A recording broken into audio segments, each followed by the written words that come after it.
네, 미래 과학 교육에 대해서 발표할 서울사대부고 화학교사 한문정입니다. 예, 미래 과학 교육인데요. 앞에서도 얘기했듯이 4차 산업혁명 시대를 이야기합니다. 근데 저 단어를 저희는 이제 좀 별로 안 좋아하죠. ESC에서는. 그래서 뭐라고 해야 되지? 근데 막상 딱 맞는 그런 어떤 아직 키워드는 없더라고요. 그래서 뭐 인공지능 시대, 뭐 어떤 시대인지 모르겠지만 어쨌든 지금 굉장히 빠르게 변화하고 있는 그런 시대입니다. 그러면 거기에 맞춰서 사실 과학 교육도 변화를 해야 되겠죠. 그래서 새로운 패러다임으로 가야 합니다. 그래서 지식이 뭐 굉장히 빠르게 변화하고 있고, 그 다음에 기존에 있던 지식을 그냥 습득하는 것만으로는 미래 사회를 살아갈 수 없기 때문에 그것들을 이제 습득해야 되는 과학 교육에서도 변화가 있어야 되는데요. 그럼 그게 뭐 어떤 거여야 되느냐? 그거에 대해서는 이제 뭐 더 얘기가 많이 나와야 되겠지만 어쨌든 전통적인 그런 수업은 아니겠죠. 그러니까 전통적인 수업이 뭐 교사 중심이었고, 그다음 강의 위주였고, 그다음에 주입식 교육이었다면 그거에서 탈피해야 된다. 뭐 이런 것에는 모두들 다 동의하실 거라고 생각해요. 그럼 새로운 시대의 어떤 교육은 학생들이 협력해서 그다음에 스스로 자기에게 필요한 지식을 만들어 나갈 수 있는 그런 것들을 배우는 학생 중심 교육이어야 한다고 생각을 합니다. 또 현대 사회에서 굉장히 뭐 이렇게 사회가 급변하고 있는데 그 현대 사회를 살아갈 시민이 가져야 할 과학적인 소양, 그런 것들이 강조되어야 한다고 생각을 합니다. 근데 지금 내년부터 2015 개정교육과정이 시작되는데요. 사실은 그 교육과정에 보면 이러한 과학교육의 목표들이 사실 상당히 많이 반영이 돼 있습니다. 그래서 저는 이렇게 여기 오신 분들께 퀴즈를 내고 싶은데요. 2015 개정교육과정의 과학교육 목표가 무엇일까요? 네, 한번 맞춰보시죠. 예, 제가 어제 남편한테도 물어봤는데 저희 남편도 그러니까 기술 엔지니어인데요. 이런 건 한 번도 생각해 본 적이 없다고 그렇게 대답을 하더라고요. 근데 상식적으로 그냥 얘기해 보세요. 과학교육에서 뭘 배워야 할까요? 5개로 이제 목표가 지금 돼 있거든요. 네, 과학 지식의 이해. 그게 저희가 이제 가장 많이 했던 거죠. 또 뭐가 있을까요? 네, 태도. 어떤 태도일까요? 되게 잘하고 계신데 다른 분들도 대답을 해주시죠. 활용. 네, 창의력. 더 구체적으로 어떤 능력? 뭐. 네, 문제 해결 능력. 네, 맞습니다. 네. 또 무엇이 있을까요?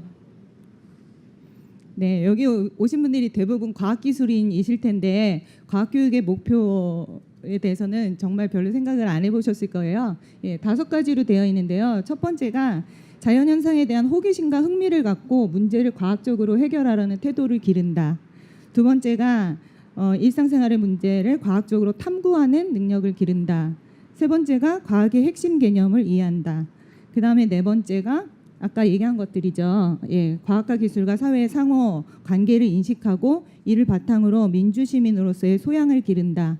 그 다음에 5번째가 과학학습의 즐거움과 과학의 유용성을 인식하여 평생 학습 능력을 기른다고 되어 있습니다. 어찌 보면 우리가 이제 아까 얘기했던 어떤 미래 과학교육에서 해야 되는 거 아니야? 라는 것들을 사실은 거의 다 이미 포함하고 있어요. 그러면서 이제 그거를 어떻게 구현해야 하는 것인가에 대해서도 그 교육과정 총론에 다 나와 있는데요.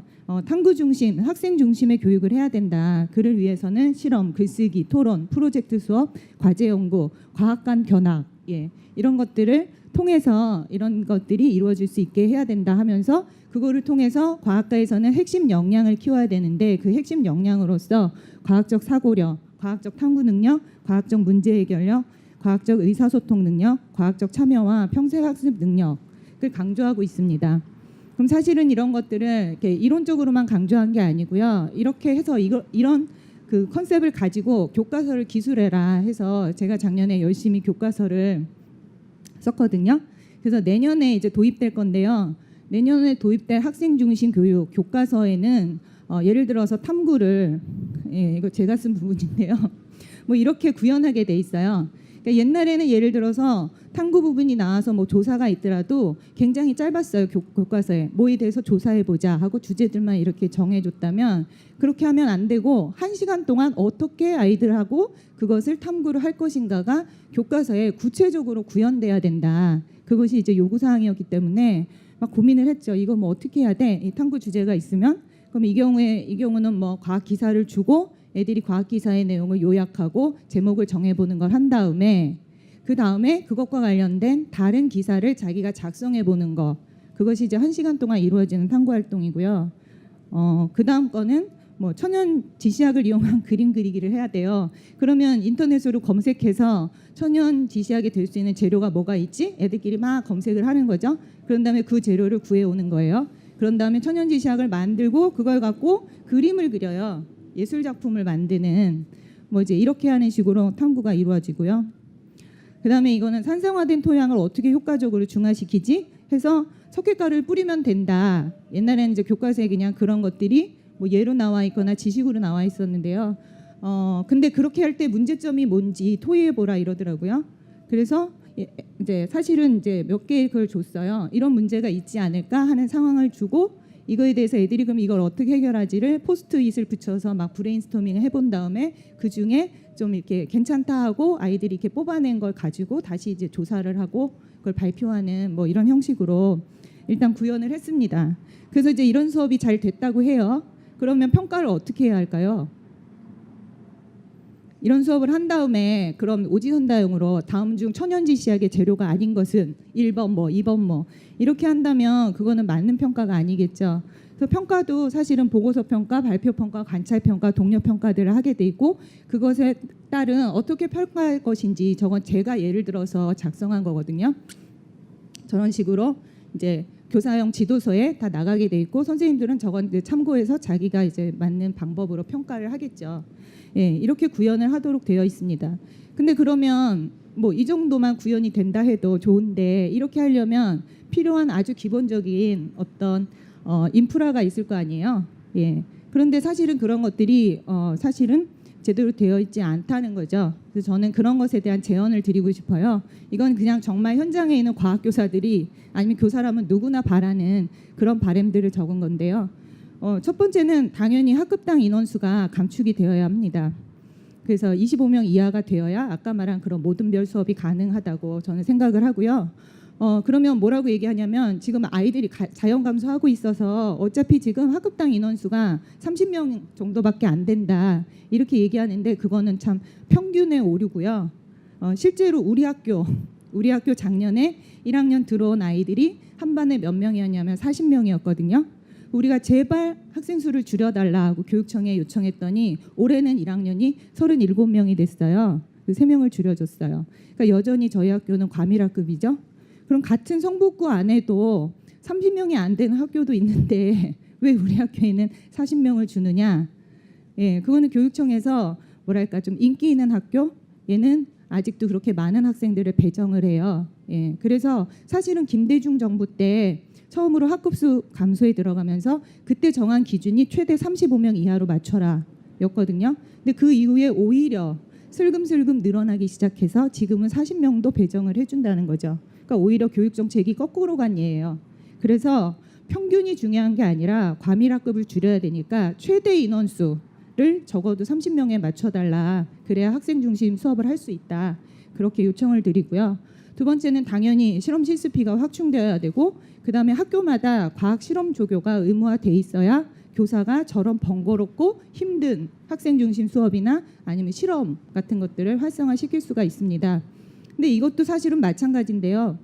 전에는 학교 실험 실습비를 한때 학교 운영비의 3%에 해당하는 학교 실험 실습비를 확충해라 하는 것이 교육청의 권고사항 내지 의무사항이었어요. 그래서 그걸 맞추지 않는 학교, 그러니까 맞춘 학교에다가 어떤 인센티브를 주는 그런 방식이 있었는데 어느 순간에 그런 의무조항이 사라지고 나니까 과학 실험 실습비가 점점 줄어드는 거예요.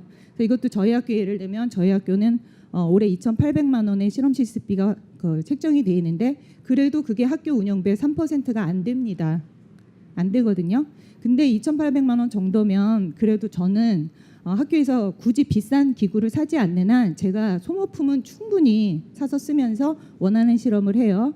그렇지만 학교에 따라서는 500만 원도 그 실험 실습비가 책정돼 있지 않은 학교들이 실제로 많이 있습니다. 네.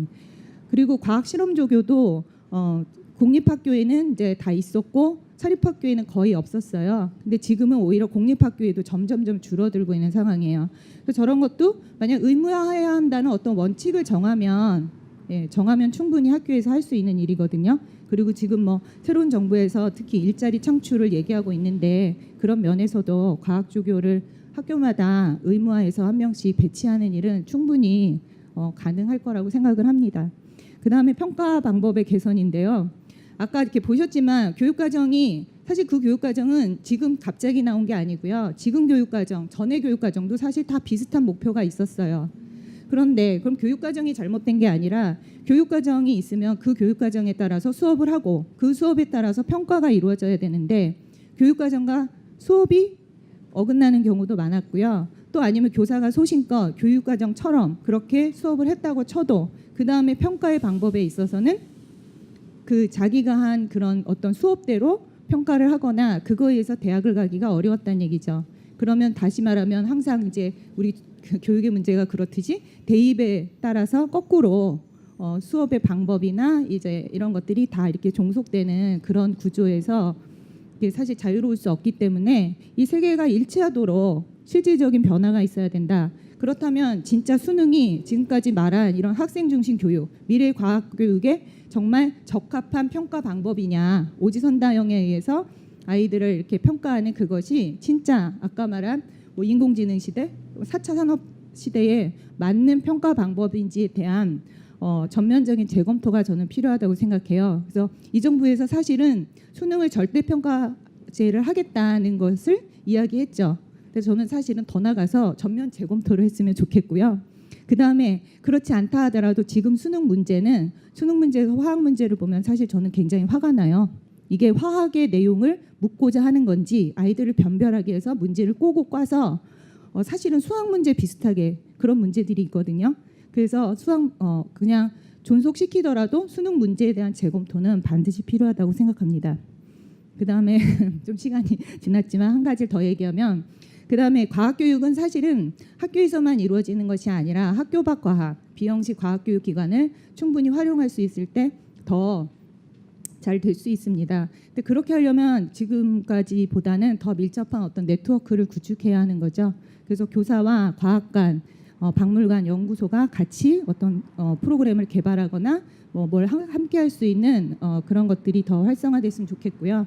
예를 들면 과학관의 파견교사 제도 같은 것을 활성화시켜서 그러니까 교사가 과학관에 파견을 가서 거기서 과학관 교육자들과 함께 이제 교사 연수 프로그램이나 체험학습 프로그램을 개발할 수 있도록 그런 것들이 제도적으로 이렇게 좀 보장이 되었으면 좋겠고, 그다음 사실 아직까지는 그렇게 하기에 비형식 과학교육 기관의 양이나 질도 사실 개선이 많이 되어야 합니다. 그래서 더 많은 과학관, 과학센터들이 지어지고 그 다음에 질적으로도 더 많은 향상이 있었으면 합니다.